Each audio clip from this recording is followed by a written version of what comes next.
உறவுகளுக்குள் சிக்கல் ஏற்படுவது புதிதல்ல. ஆனால் அந்த சிக்கல்கள் விரைவில் முடிவுக்கு கொண்டுவரப்பட வேண்டும். ஏனெனில் உங்கள் வாழ்க்கை துணை என்பவர் உங்களின் கடைசி காலம் வரையிலும் உங்களுடன் இருக்கப் போகும் ஒரே நபர். உங்கள் துணையுடன் ஏற்பட்ட வாக்குவாதத்திற்கு பிறகு அவர்களிடம் எப்படி பேசுவதென்று தெரியவில்லையா? கவலை வேண்டாம். உறவுகளுக்குள் இதுபோன்ற சிக்கல் இருப்பது இயல்பானது. பல தம்பதியர் தங்கள் துணையிடம் மன்னிப்பு கேட்க வழிகளை கண்டுபிடிக்க போராடுகிறார்கள். ஒருவருக்கொருவர் வெளிப்படையாக பேசத் தவறும் தம்பதிகள் இந்த சிக்கலை அடிக்கடி எதிர்கொள்கின்றனர். ஆயினும் கூட உங்கள் தவறை நேர்மையாக ஒப்புக்கொள்வது உங்கள் துணையிடமிருந்து மன்னிப்பு கோருவதற்கான முதல் படியாகும். சாரி என்பது சிறிய வார்த்தை மட்டுமே, ஆனால் அந்த வார்த்தை அதிக அர்த்தத்தை கொண்டுள்ளன. எனவே தவறு உங்கள் மேலிருந்தால் அதை தாராளமாக ஒப்புக்கொள்ளுங்கள்.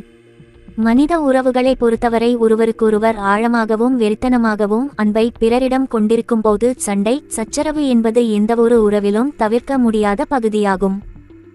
கருத்து வேறுபாடுகள் மற்றும் வாக்குவாதங்கள் எப்போதும் அந்த உறவினை சிக்கலுக்குள் தள்ளிவிடாது. மாறாக சண்டை என்பது தம்பதிகளுக்கு தங்களது உண்மையான உணர்ச்சிகளை வெளிப்படுத்த உதவும் ஒரு காரணி. சிறு கால இடைவெளிக்கு பின் துணையுடன் பேசுங்கள். உறவுகளில் சண்டை சச்சரவு என்பது சாதாரணமான ஒன்று. சண்டைக்கு பின்னர் அமைதி காத்து அதை மற்றொரு நாள் பேசி சமாதானம் செய்வதுதான் சிறந்த வழி. சண்டை மென்மேலும் வளர்ந்து கொண்டே இருந்தால் உண்மையில் சிக்கல் அதிகமாகும். அதனால் விவாதத்திற்கு பிறகு ஒரு நாள் அல்லது 2 நாள் இடைவெளி எடுத்து பின்னர் உங்கள் துணையுடன் அமர்ந்து பேசி பிரச்சனையை சுமூகமாக முடிப்பதுதான் சிறந்தது. கோபத்தில் எடுக்கப்படும் எந்த ஒரு முடிவும் சரியானதாக இருக்க முடியாது. நீங்கள் எடுத்துக்கொள்ளும் சிறிது கால இடைவெளி உங்கள் துணையும் யோசிப்பதற்கு வழிவகுக்கும். துணைகளுக்கிடையில் மனம் முன்வந்து கேட்கப்படும் மன்னிப்பானது அவர்களது உறவை மேலும் பலப்படுத்தும். அவர்கள் உறவுகளுக்கு இடையில் இருக்கும் புரிதலை மேலும் அதிகப்படுத்தும். இன்னும் நீங்கள் உங்கள் துணையிடம் மன்னிப்பு கேட்க தயங்குகிறீர்களா? அப்படியானால் நீங்கள் மகிழ்ச்சியாக இருந்த தருணங்களை அவர்களுக்கு நினைவுபடுத்துங்கள். உங்கள் துணைக்கு பிடித்த பரிசுகளை வாங்கிக் கொடுங்கள் அல்லது நீங்கள் எவ்வளவு வருந்துகிறீர்கள் என்பதை உங்கள் சைகைகள் மூலமாக உணர்த்துங்கள். நம்பிக்கை தரும் செயல்களை செய்யுங்கள். கடிதத்தின் மூலம் உங்கள் சாரியை வெளிப்படுத்துங்கள். சில நேரங்களில் பேசும் சொற்களின் மூலம் நம் உணர்வுகளை வெளிப்படுத்த தவறிவிடுவோம். ஆனால் நாம் அதை ஒரு காகிதத்தில் எழுதலாம். நம் மனதில் இருப்பதை குறிப்பது நம் எண்ணங்களை சிறப்பாக சேகரிக்க உதவும். ஒருவேளை உங்களது மன்னிப்பு கடிதம் ஏற்றுக்கொள்ளப்பட்டால் உங்கள் துணையிடம் இருந்து பரிசுகள் கூட உங்களுக்கு கிடைக்கலாம்.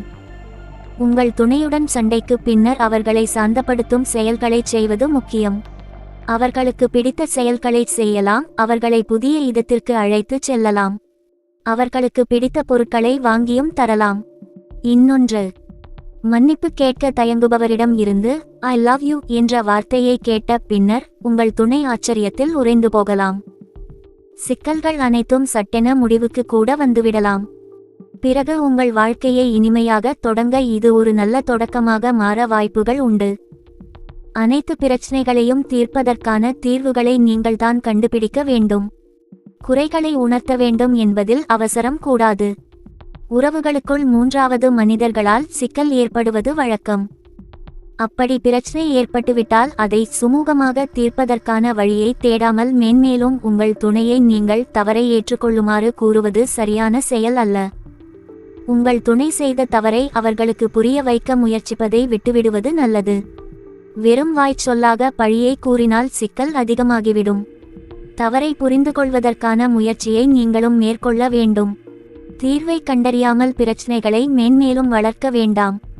மன்னிப்பு என்ற வார்த்தைக்கான முக்கியத்துவத்தை இருவரும் அறிந்திருப்பது முக்கியம். எனவே உங்கள் துணையிடம் மன்னிப்பு கேட்பதற்கு முன் உங்களுக்கென்று சிறிது நேரத்தை எடுத்துக்கொண்டு நன்றாக சிந்தித்து செயல்படுங்கள். மற்றவரின் தவறை ஏற்றுக்கொள்வது ஒரு விதம். ஆனால் நீங்கள் தவறு செய்ததாக மற்ற நபருக்கு தெரியப்படுத்துவது கசப்பான மாத்திரையை விழுங்குவதற்கு சமமாகும். துணைக்கு பிடித்ததை செய்யுங்கள்.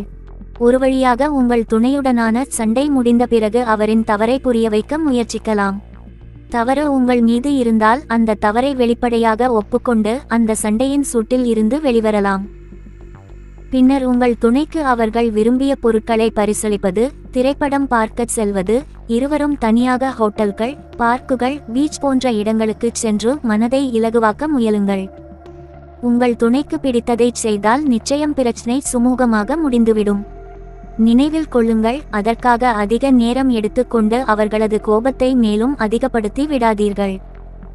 சண்டைக்கு பிறகு மன்னிக்கவும் என்ற வார்த்தையை நீங்கள் உங்களையே கட்டாயப்படுத்தி உங்கள் துணையிடம் கேட்கக்கூடாது. இறுதியாக செய்ய வேண்டியது, உறவுகளுக்குள் சிக்கல் ஏற்படுவது புதிதல்ல.